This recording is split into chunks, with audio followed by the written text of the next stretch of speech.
So this virus in particular is extremely infectious because of its incubation period.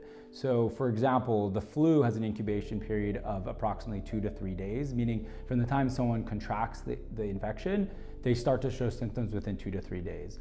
Whereas COVID-19 or coronavirus has a up to 14-day incubation period. So someone may not show symptoms at all for that 2-week period, in which case they could be interacting with others and potentially infecting others with the disease. The range of symptoms for this disease is quite large. Some people may experience similar to just a simple cold, whereas other people can be hospitalized with severe respiratory symptoms. It really depends on your immune system and any underlying conditions. We've seen that most of the people who have ultimately died from this have been those with pre-existing lung conditions or heart conditions that simply can't handle complications from a disease. Those that are young with a healthy immune system may be able to fight it quickly within a couple of days.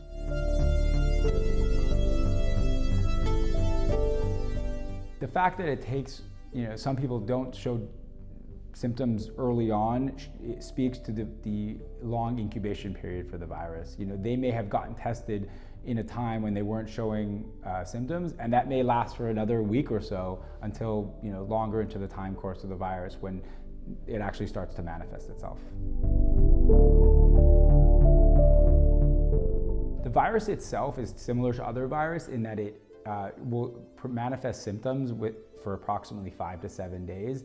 The tricky thing here is that what happens is people develop complications from the virus. So in China, for example, in Wuhan, the biggest complication was pneumonia. So the virus would infect your body, reduce your immune system, and then you get a co-infecting pneumonia, which would ultimately be the most dangerous aspect of the virus. And that can obviously last longer than 5 to 7 days and hospitalize people for weeks. The main thing that we're trying to limit here is a run on the hospitals. This virus, as I mentioned, is extremely infectious. So without any precautions taken, many people would contract the disease. That being said, a large majority of those people would ultimately be fine and have similar symptoms to cold and flu, but there are a small percentage of those people that would have high mortality rate from the disease.